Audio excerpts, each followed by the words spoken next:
देखिए, तो कैपेसिटेंस का फॉर्मूला क्या आया था हमारे पास? कैपेसिटेंस का फॉर्मूला आया था C बराबर एप्सिलॉन नॉट A अपॉन में D माइनस T प्लस में T बाई K।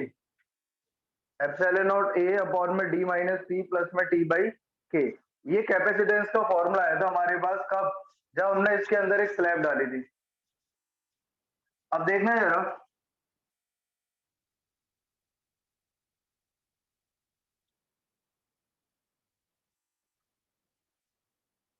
अगर मान लीजिए इसमें मैं केस लिखता हूं, note for slab of metal. यदि ये जो स्लैब थी वो मेटल की होती, अगर ये स्लैब जो डाली हमने इसमें, ये स्लैब मेटल की होती तो क्या होता? मेटल के लिए डाइलेक्ट्रिक कांस्टेंट के की वैल्यू होती है इन्फिनिटी। अगर के को इन्फिनिटी करता हूं तो सी बराबर कितना आएगा? एप्सिलॉन नॉट ए अपॉन में डी माइनस टी प्लस में टी बाई के की जगह मैंने इन्फिनिटी रख दिया। किसी के नीचे इन्फिनिटी होगा तो जीरो, तो कैपेसिटेंस आ गया कितना? एप्सिलॉन नॉट ए अपॉन में डी माइनस टी। मतलब ये, अगर वो किसी इंसुलेटिंग मटेरियल की बनी हुई है तो D minus T plus T by के, और अगर वो मेटल की बनी हुई है तो आपको के की वैल्यू इन्फिनिटी रख देनी है। और जैसे आप के की वैल्यू इन्फिनिटी रखते हैं तो सी का फॉर्मूला आ जाएगा एप्सिलॉन नॉट ए अपॉन में डी माइनस टी। क्लियर है क्या सबको? ये तो हमारे पास कैपेसिटेंस की कहानी। कैपेसिटेंस का फॉर्मूला लिखाया था मैंने epsilon not a by D. फिर एक बार रिवाइज करा देता हूँ तुम लोगों को थोड़ा सा। ये मेरे पास पैरेलल प्लेट कैपेसिटर है, इसमें अभी वैक्यूम है, दोनों के बीच की दूरी डी है। कैपेसिटेंस होगा epsilon not a by D, है ना?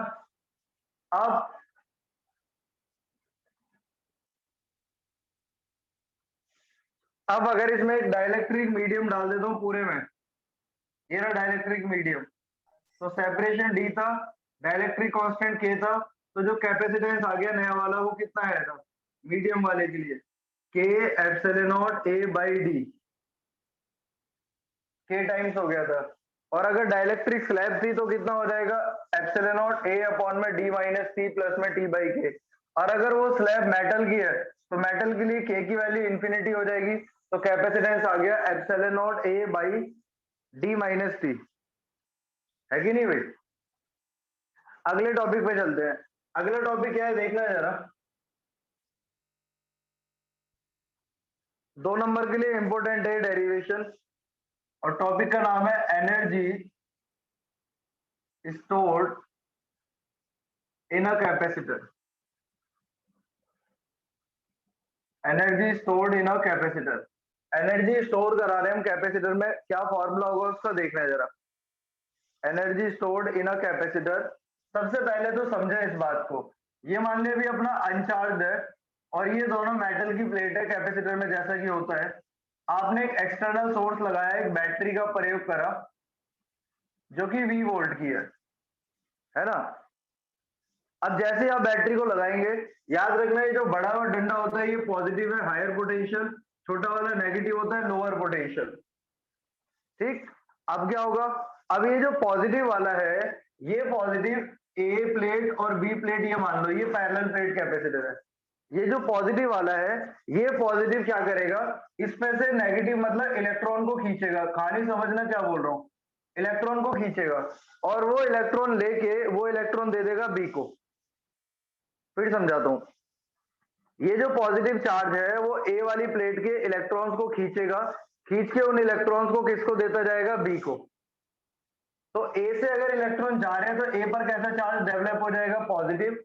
और वो चार्ज बैटरी ने किसको दे दिया? बी को, तो इस पे आ गया नेगेटिव। फिर ये क्या करेगा? इलेक्ट्रॉन खींचेगा इस वाली प्लेट से, इस पे आ जाएगा पॉजिटिव, इस पे आ जाएगा नेगेटिव। सही है गलत है ये बताओ? ऐसे प्रोसेस चलेगा। तो जो बैटरी है ना, वो बैटरी क्या करती है? एक प्लेट के चार्ज दूसरे को दे देती है, या एक प्लेट के इलेक्ट्रॉन दूसरे को दे देती है, इसलिए एक पे पॉजिटिव आ जाता है और दूसरे पे नेगेटिव आ जाता है। अब मान लीजिए किसी सिचुएशन में इस ए प्लेट को डी क्यू चार्ज दिया गया, किसी सिचुएशन में इस ए प्लेट को डी क्यू चार्ज दिया गया। अब वो चार्ज देने के लिए कौन काम कर रहा है? बैटरी। बैटरी तो कर रही है, बैटरी नहीं होती तो ये चार्ज आता ही नहीं। तो देखना, और बैटरी की ताकत कितनी है? 20 वोल्ट की बैटरी है। तो क्या लिखेंगे देखना, late dw is work done by battery to give dq charge by v volt. कितने वोल्ट से? पोटेंशियल से, v वोल्ट के पोटेंशियल से, है ना। तो dw वर्क बराबर कितना हो जाएगा? v इंटू में चार्ज, वर्क बराबर होगा चार्ज इंटू में पोटेंशियल डिफरेंस मतलब v। तो dw हो गया v इंटू में dq। v की जगह क्या लिख सकते हैं? ओम्स लॉ, उससे जो हमने पिछली क्लास में पढ़ा था, v बराबर q बाई सी। v बराबर कितना? q बाई सी। ठीक है, अब देखना dw बराबर हो जाएगा v की जगह q बाई सी साथ में dq। ये कब की कहानी है? ये अभी की कहानी है, अभी ये फुल्ली चार्ज नहीं हुआ, ठीक है ना। अब क्या करेंगे इसका? Integration, integration both side. यदि मैं दोनों तरफ इंटीग्रेशन करता हूं तो यहाँ पर dw का इंटीग्रेशन होगा, यहाँ पर q बाई सी और साथ में dq। अब जो चार्ज है, पहले कितना था कैपेसिटर पे? 0, और अब टोटल हो गया मान लो कैपिटल Q। जब ये फाइनली फुल्ली चार्ज हो जाएगा तो इसमें चार्ज कितना हो गया? Capital Q। ठीक है, अब बताओ dw का इंटीग्रेशन w 1 बाई सी बाहर आ जाएगा, इस q की पावर 1 है। अगर q की पावर 1 का इंटीग्रेशन करेंगे तो पावर जो भी हो उसमें एक जोड़ना है और पूरी पावर से डिवाइड करना है, मतलब हो जाएगा q स्क्वायर बाई 2, 0 से लेकर कैपिटल Q। 2 बाहर आ जाएगा तो वर्क बराबर कितना आ गया? 1 अपॉन में 2c, ब्रैकेट में q की जगह upper limit minus lower limit q square minus 0 square. तो ये जो वर्क आ गया वो आ गया q स्क्वायर बाई 2c। ये वर्क किसने करा है? बैटरी ने, है ना। तो ये वर्क कितना आ गया? q square by 2c। अब यहाँ पर क्या करेंगे? ये जो वर्क है, ये वर्क इस कैपेसिटर में पोटेंशियल एनर्जी मतलब एनर्जी की फॉर्म में स्टोर हो गया, और एनर्जी कितनी हो गई? U। तो U का फॉर्मूला आ गया कितना हमारे पास? q square by 2c। अच्छा, Q की जगह कितना लिख सकते हैं? Q की जगह लिख सकते हैं c इंटू वी। Q की जगह लिख सकते हैं c इंटू वी।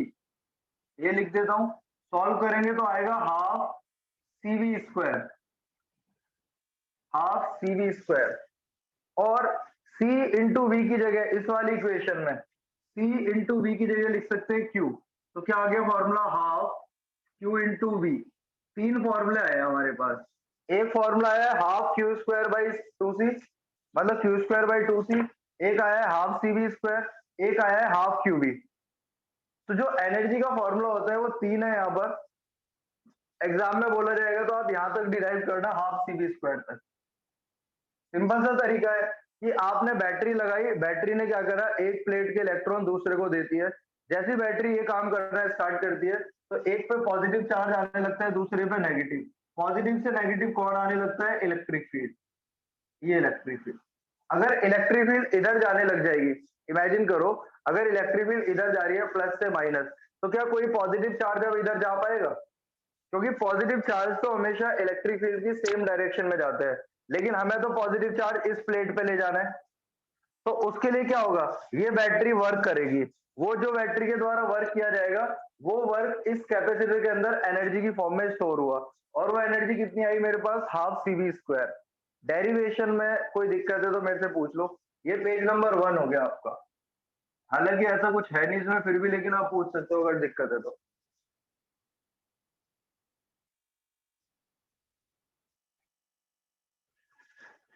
क्या तुम्हें याद है ये जो भी कसम हमने वादा किया था जो मिलके। भाई क्यू इंटू वी आएगा। चलो ठीक है, और कोई? क्यू इंटू वी कैसे आएगा? गुड, साफ कर दूं इसको? और किसी का कोई क्वेश्चन नहीं है? फिगर तो मैं बना रहा हूँ। हाँ, वो मैंने 2 क्वेश्चन पढ़ लिए। ठीक है, चलिए। फिगर तो मैं बना रहा हूँ, इसलिए अगर फिगर ना बनाओ तो सीधे आप डेरिवेशन कर सकते हो, सिखाने के लिए बनाना पड़ा।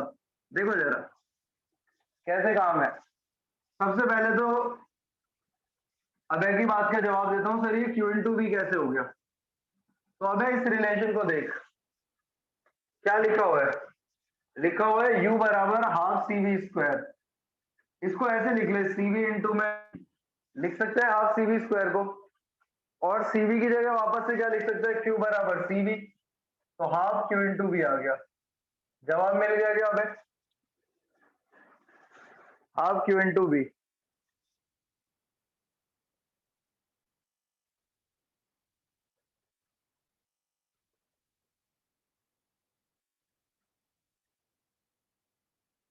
अच्छा नहीं, सी वी स्क्वायर है।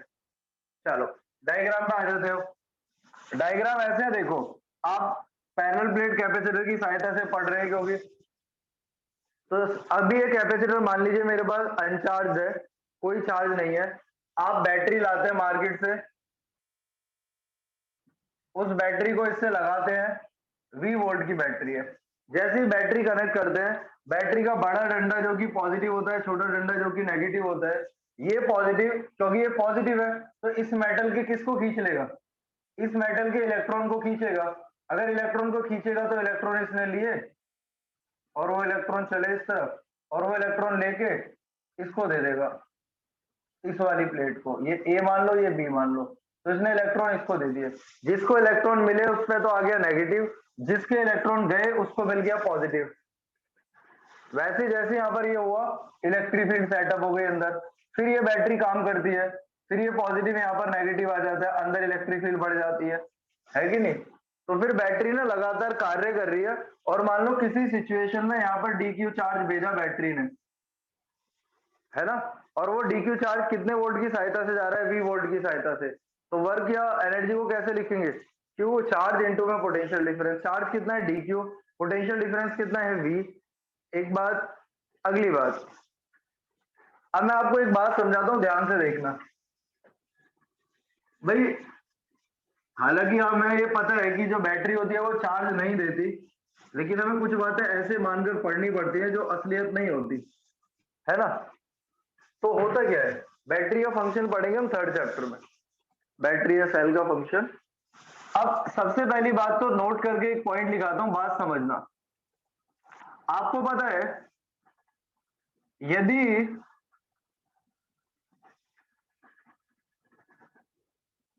ये मेरे पास V वोल्ट है, ये ये जो हमारे पास कैपेसिटर है, ये कैपेसिटर कब तक चार्ज होगा?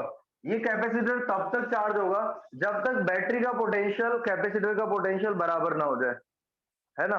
ये जो हमारे पास ये जो आदान प्रदान चल रहा है इलेक्ट्रॉन का, एक प्लेट से लेके दूसरे को देना, ये कब तक चलेगा? तो मैं यहां लिखता हूं, when capacitor become fully charge, जब ये कैपेसिटर फुल्ली चार्ज हो जाता है, then potential difference across capacitor बराबर हो जाता है पोटेंशियल डिफरेंस ऑफ सेल। जो सेल का पोटेंशियल डिफरेंस है और जो कैपेसिटर का है बराबर हो जाता है। मतलब कोई कैपेसिटर तब तक चार्ज हो सकता है जब तक उस कैपेसिटर का पोटेंशियल डिफरेंस सेल के पोटेंशियल डिफरेंस के बराबर ना हो जाए। एक बात समझ में आ गई क्या? तो और अगर ये वी वोल्ट का है तो कितनी एनर्जी स्टोर हुई? मैंने 3 फॉर्मूले लिखा है, लेकिन एक फॉर्मूला मैं ये लिखूंगा, हाफ क्यू इंटू वी।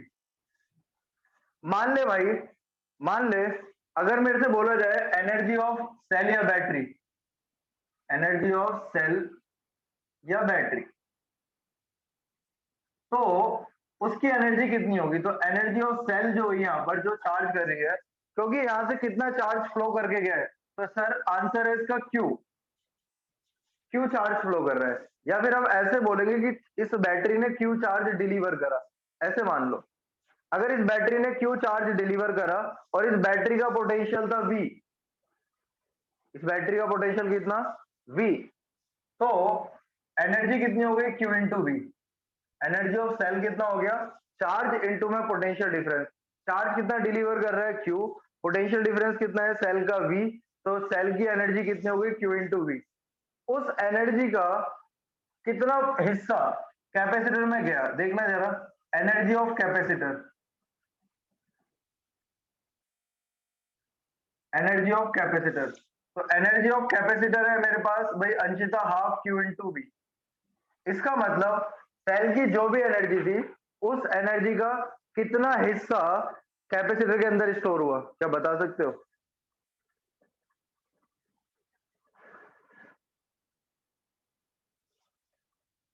ये जो बैटरी है इस बैटरी का कितना परसेंट हिस्सा उस कैपेसिटर में स्टोर हुआ? Half, half. है ना, आधी एनर्जी, मतलब 50%।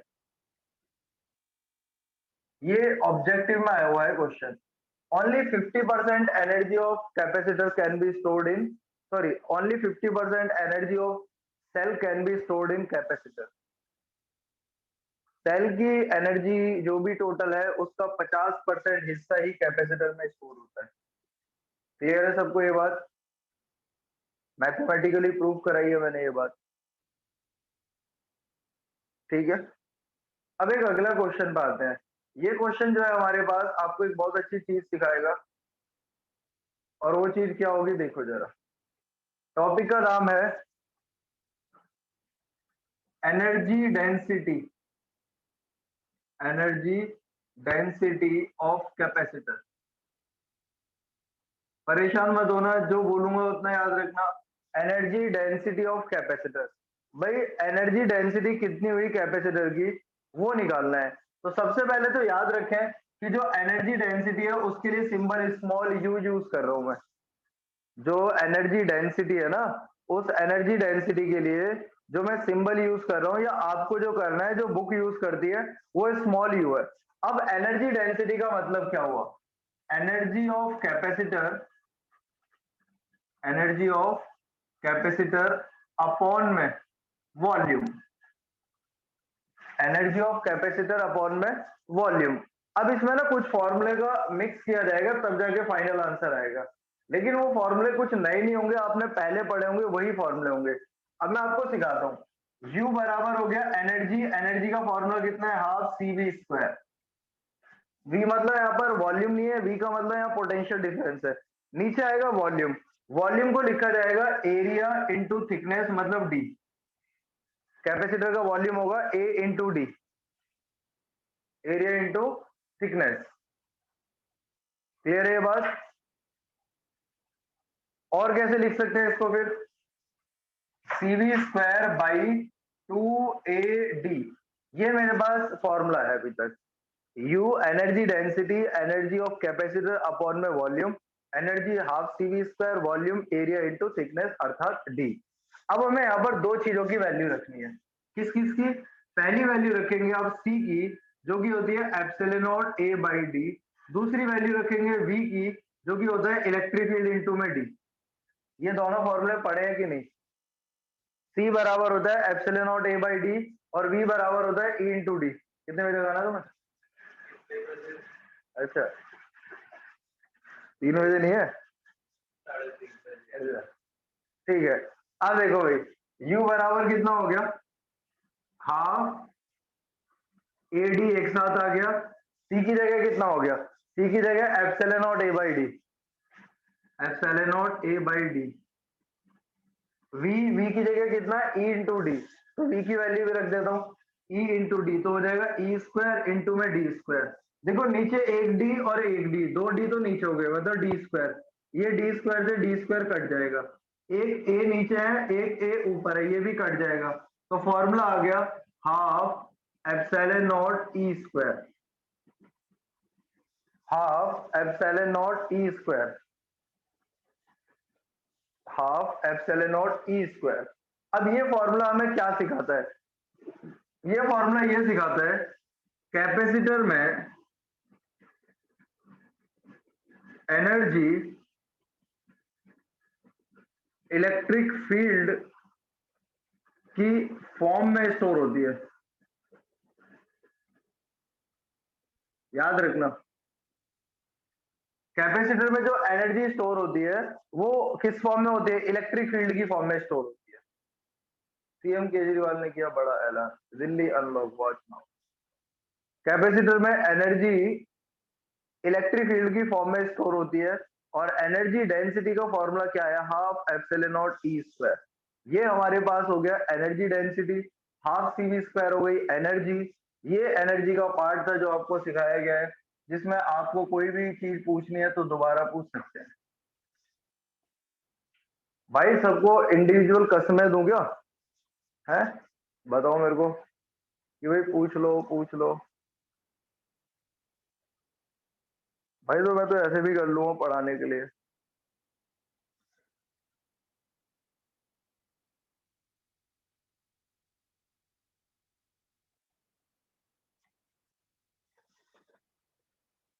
तो मेरे प्यारे,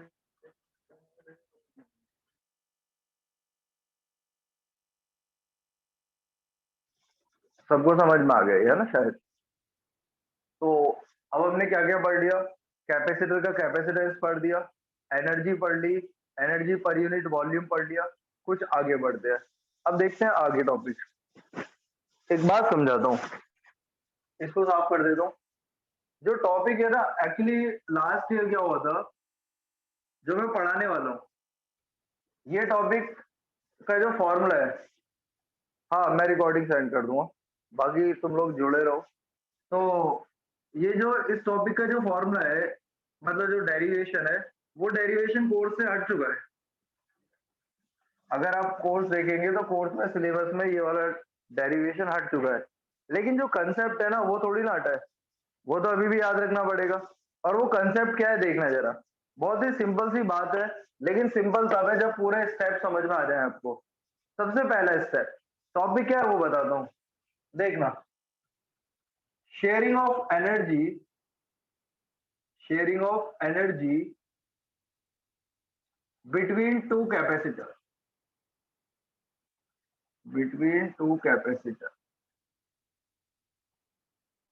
sharing of energy between two capacitor. दो कैपेसिटर के बीच में एनर्जी शेयर करानी है। और जब ये प्रोसेस होता है तो सारी की सारी एनर्जी तो यूज नहीं होती, कुछ हीट की फॉर्म में वेस्ट भी हो जाती है। और जो एनर्जी हीट की फॉर्म में वेस्ट होगी वो भी निकाल सकते हैं आप लोग। और क्या क्या निकालना है वो देखो, स्टेप समझना। मान लीजिए कैपेसिटर है मेरे पास, ये रहा। इस कैपेसिटर को आपने इंडिविजुअल सप्लाई देकर चार्ज करा, मान लो वो सप्लाई थी V1, और एक कैपेसिटर है जिसका कैपेसिटेंस है C1, ठीक है। एक दूसरा कैपेसिटर है जिसको आपने अलग दूसरी बैटरी से चार्ज करा, जिसकी पोटेंशियल है V2 और इसका कैपेसिटेंस है C2। इन दोनों को अलग अलग आपने चार्ज करा। चार्ज करने के बाद क्या करा, इनकी बैटरी को हटा दिया और इन दोनों को आपस में जोड़ दिया कुछ ऐसे।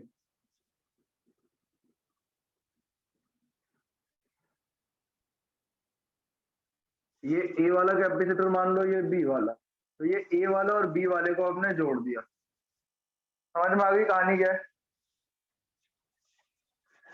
दो कैपेसिटर थे जिसको पहले आपने अलग अलग सप्लाई से चार्ज करा, फिर उसमें से बैटरी को हटा दिया। बैटरी को हटाने के बाद दोनों कैपेसिटर को आपस में जोड़ दिया। अब ये दोनों को जब आप जोड़ेंगे तो ये आपस में एनर्जी का आदान प्रदान करेंगे, है ना। और ये आदान प्रदान तब तक करेंगे जब तक दोनों की वोल्टेज सेम ना हो जाए। शेयरिंग तब तक चलती है जब तक दोनों की वोल्टेज सेम ना हो जाए। भाई पहले इस वाले की वोल्टेज कितनी थी? V1, क्योंकि V1 से चार्ज करा है इसको, इसको V2। लेकिन अब जब इनके बीच में शेयरिंग होगी तो इनका वोल्टेज हो जाएगी सेम, तो इसका भी V हो गया और इसका भी कितना हो गया? V। क्लियर है ये बात? तो जब भी आप दो कैपेसिटर को आपस में कनेक्ट करते हैं तो उनके बीच में शेयरिंग तब तक होगी जब तक दोनों की वोल्टेज सेम ना हो जाए। अब ये बात समझ में आ गई? अब ये जो वोल्टेज है इसको बोलते क्या है? इसको बोलते हैं कॉमन वोल्टेज या कॉमन पोटेंशियल। कॉमन पोटेंशियल निकाल दो, इसका कॉमन वोल्टेज निकाल दो, जो भी बोल दो। ठीक है। अब वो कॉमन पोटेंशियल कैसे निकालेंगे, वो निकालेंगे कंजर्वेशन ऑफ चार्ज से। कंजर्वेशन ऑफ चार्ज मतलब जितना इसका पहले था शुरुआत में टोटल चार्ज, जब ये अलग अलग थे, बराबर रख देना है जितना बाद में होगा। पहले कितना होगा, इस वाले का चार्ज पहले होगा कितना, Q बराबर CV, तो C1V1 प्लस इस वाले का चार्ज कितना होगा, CV मतलब C2V2 बराबर। अब इस वाले का चार्ज कितना होगा आफ्टर शेयरिंग, C1V प्लस इस वाले का चार्ज कितना होगा, आंसर है C2 इंटू वी। यहां से V को कॉमन लो तो V बराबर आ गया C1V1 प्लस में C2V2 अपॉन में C1 प्लस C2। ये आ गया मेरे पास कॉमन पोटेंशियल, ये आ गया मेरे पास कॉमन पोटेंशियल। V मतलब कॉमन पोटेंशियल इसका, ये जो सिस्टम है इसका पोटेंशियल।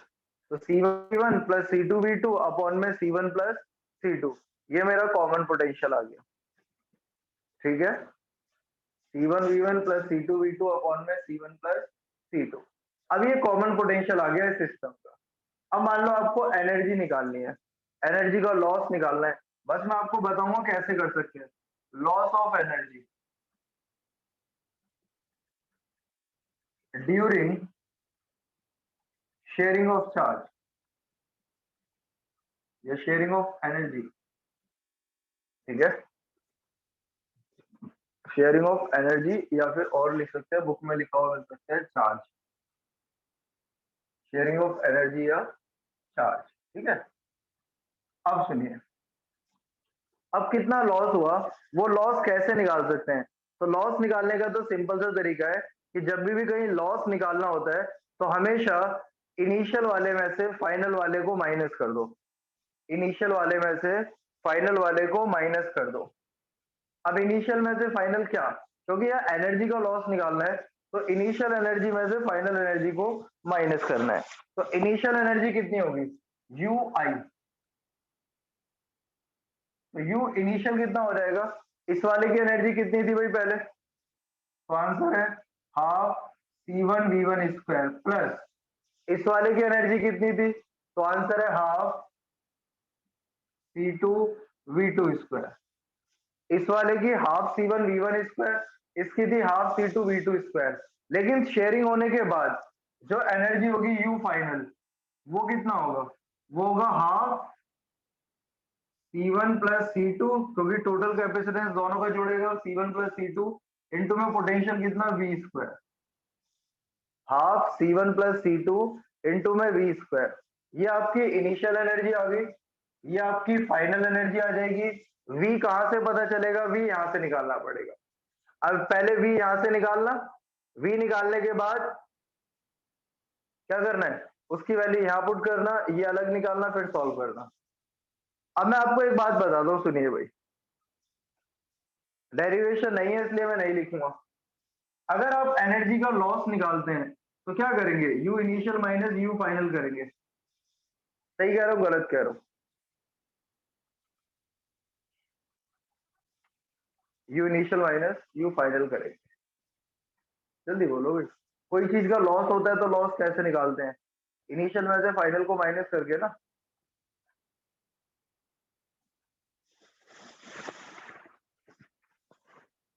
अगर मैं ऐसा करता और अगर ये डेरिवेशन अंशिता हमारे कोर्स में होता तो मेरे को डेरिवेशन कराने में कोई दिक्कत नहीं, जब इतने सारे करते हैं 12th में 11th में इतने सारी डेरिवेशन याद है, तो ये भी आता ही होगा मेरे को।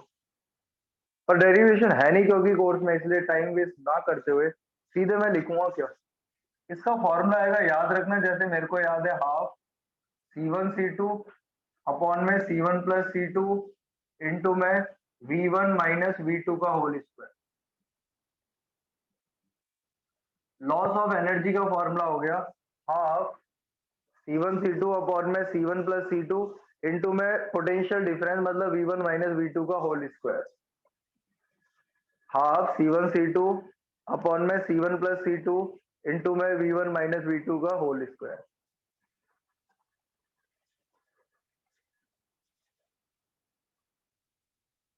ये पेज नंबर 3 है। प्रोसीजर मैंने आपको बता दिया। अब एक काम करो, जल्दी से जाके ना एक बार एनसीईआरटी ले आओ, एनसीईआरटी ले आओ और एनसीईआरटी का एग्जाम्पल पढ़ना है। 2.789 देखना कौन सा है जिसमें लिखा होगा शायद 900 पिको फैरड होगा या माइक्रो फैरड, देखना एक बार बताना। ले आओ जल्दी से। तो कौन से एग्जाम पे? काली काली आंखें तुरुरु तुरुरु, ये टेढ़ी मेढ़ी चाल तुरुरु तुरुरु, सर एग्जांपल ये नंबर पीले पीले तुरुरु तुरुरु। भाई देखो 2.6 या 7 या 8 देखना कुछ है जिसमें लिखा हो 900 या 600 micro farad capacitor is charged bye 200 volt. अच्छा 2.10 है, ठीक है, 2.10 एग्जाम्पल है भाई। साफ कर दो इसको।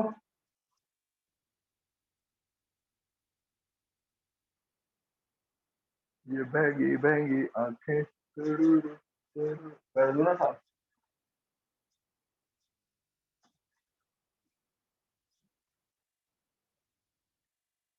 हाँ ई है क्वेश्चन, वाह। वरुण ला क्वेश्चन भेज, फोटो खींच के भेज दो भैया। 2.10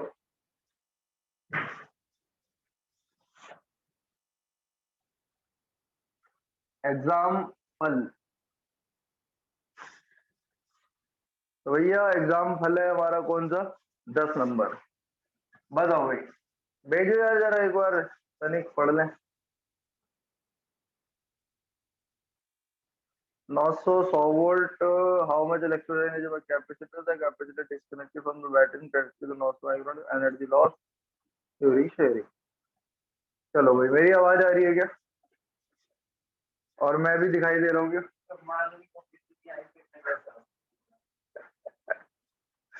माने को आईआईटी पढ़ना है ना उसे। ये जो चुका है एक बच्चे को पढ़ाने के लिए खड़े हुए, उसी का सर जी का जवाब कितना बुरा हुआ सर के साथ। वो नहीं है दूसरी वाली, दूसरी वाली तो बोली अच्छा अच्छा। दूसरी वाले तो पहले ही कसम खाती, उनने तो कहीं पाउंड कम कर दिया ना। अरे 1 घंटा कर दो पूरा।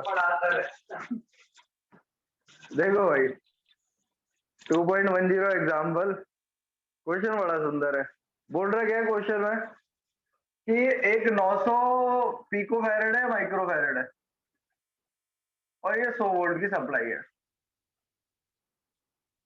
ठीक है। क्या है बोलो, माइक्रो की पिको, पिको C1 हो गया 900 पिको फैरेड, ठीक है भाई। एक कैपेसिटर है जिसको आपने चार्ज करा 100 वोल्ट से, फिर उसके बाद एक दूसरा कैपेसिटर भी है इसके साथ।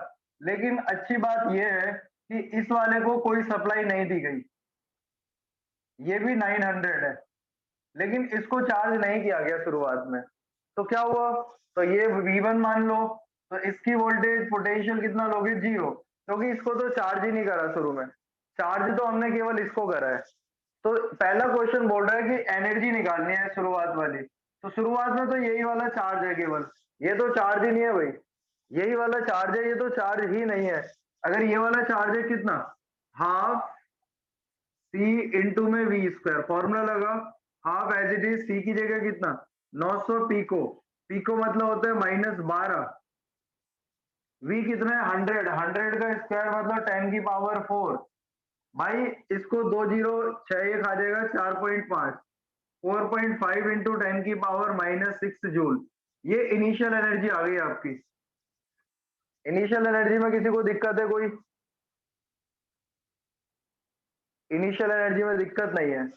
अब इन दोनों को आपस में जोड़ दिया गया, अगर आपस में दोनों को जोड़ेंगे तो कुछ ऐसा दिखेगा इस बार।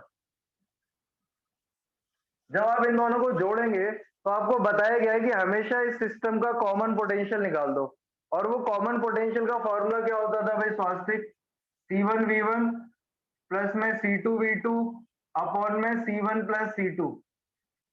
बता C1 कितना है मेरे पास 900, V1 कितना है 100, C2 कितना है 900, V2 कितना है 0, C1 है 900 प्लस में 900। ये आएगा सॉल्व करके 50 वोल्ट। सॉल्व करके कितना आएगा 50 वोल्ट। तो कॉमन पोटेंशियल 50 वोल्ट आ गया। कॉमन पोटेंशियल 50 वोल्ट आ गया और ये मीटिंग जाने वाली है, पहले जुड़ जाओ एक बार दोबारा से। यार थोड़ा सर बढ़िया वाला दर्द हो रहा है यार आज भी। सर में टेंशन टेंशन दे